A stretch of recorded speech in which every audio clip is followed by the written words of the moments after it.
Hello again and good evening to one of Baby Alice's bedtime or afternoon time stories. This story is called George and the Dragon. St. George and the Dragon was published in Heroes Every Child Should Know in 1905 and adapted by Hamilton Wright Mabie. Let's begin. George and the Dragon. In the year 280, in a town in Cappadocia, was born that great soldier and champion of the oppressed, whom we call St. George. His parents were Christians, and by them, and especially by his mother, he was most carefully instructed and trained. When the youth came to the age of 17 years, he took up the profession of arms, and since he was gifted with beauty of person, intelligence, and exquisite courtesy, he rose rapidly to a considerable military rank.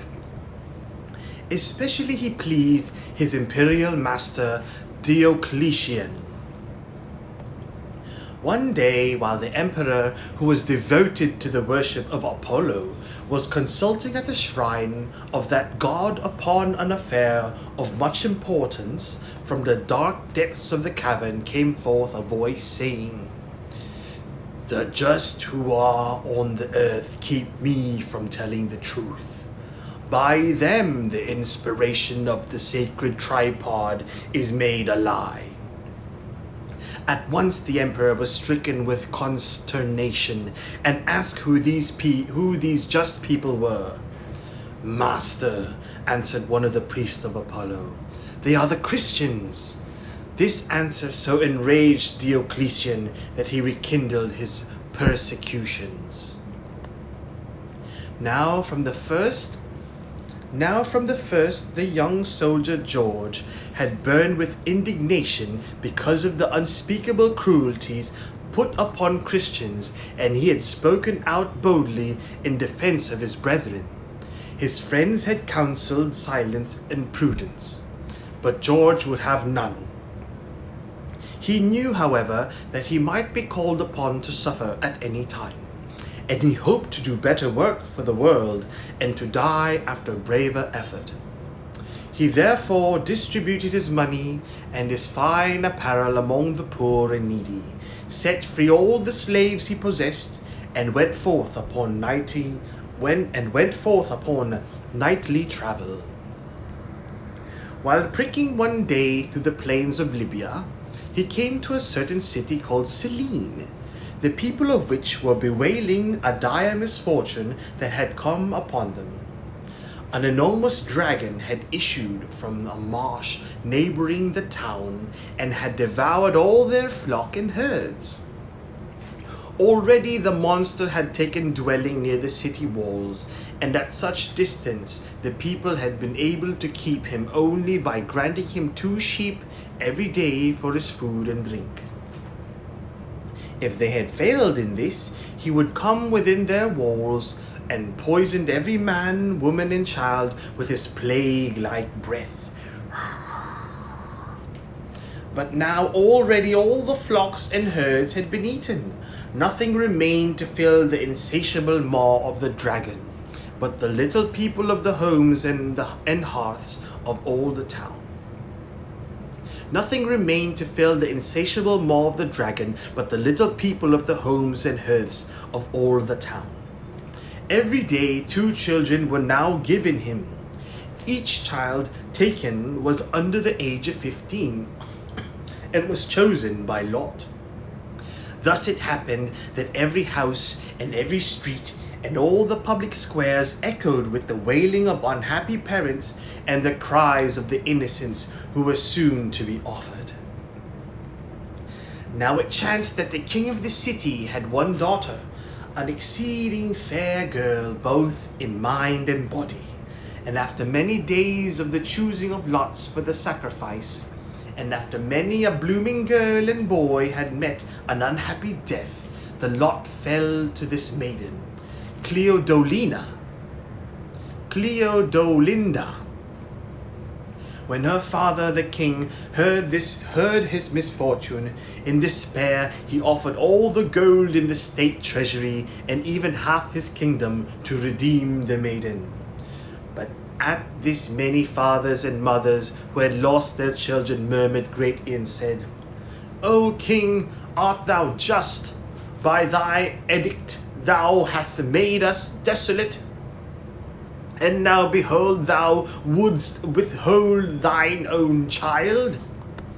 Thus the people spake, and speaking they waxed wroth greatly, and so joining together they marched, threatening to burn the king in his palace, unless he delivered the maiden to fulfill her lot.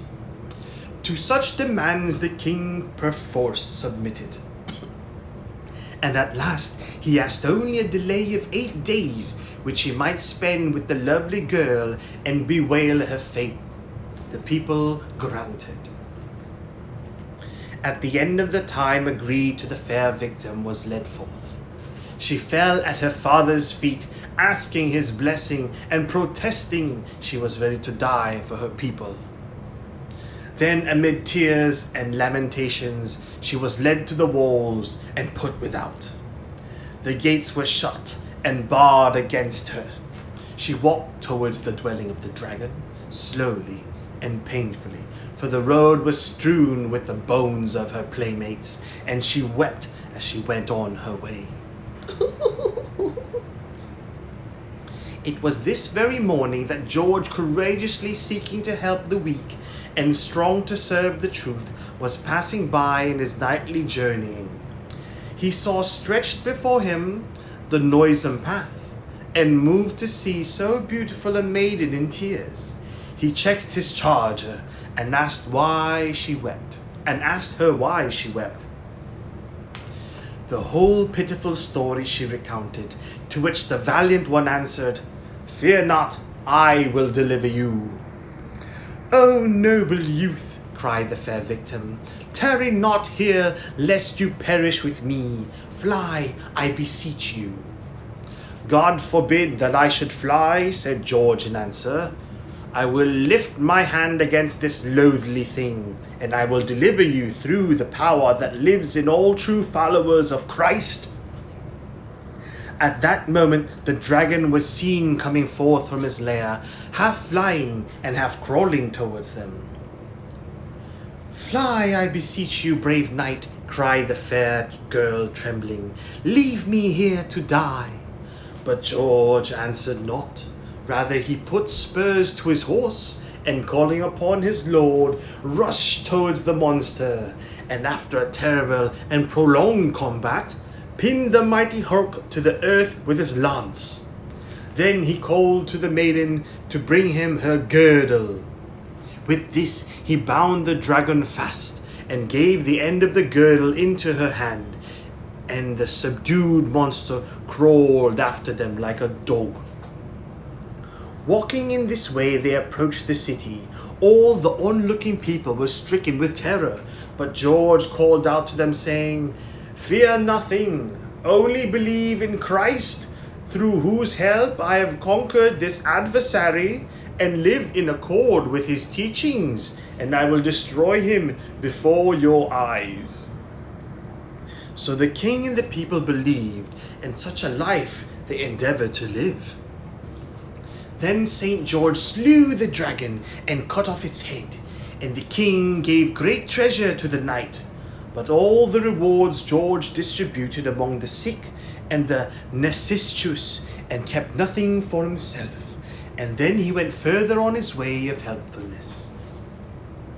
About this time, the Emperor Diocletian issued an edict which was published the length and breadth of his empire. This edict was nailed to the doors of temples, upon the walls of public markets, in all places people frequented, and those who read it with terror, and hid their faces in despair. For it condemned all Christians. But St. George, when he saw the writing, was filled with indignation. That spirit and courage courage which comes to us all from communion with the eternal powers heartened and strengthened him, and he tore down the unhappy utterance and trampled it underfoot.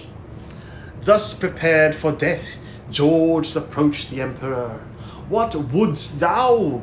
cried Diocletian, angrily, having heard from his proconsul Dacian that this young man deserved torture. "Liberty, sir, for the innocent Christians," answered the martyr. "At the least liberty, since their liberty can hurt no one." "Young man," returned Diocletian with threatening looks, "think of thine own liberty and thy future." But George could make answer. The ill will of the tyrant waxed to ardent hatred, and he summoned guards to take the martyr to prison. Once within the dungeon, the keepers threw him to the ground, put his feet in stocks, and placed a stone of great weight upon his chest. But even so, in the midst of torture, the Blessed One ceased not to give thanks to God for this opportunity to bear witness to Christ's teachings.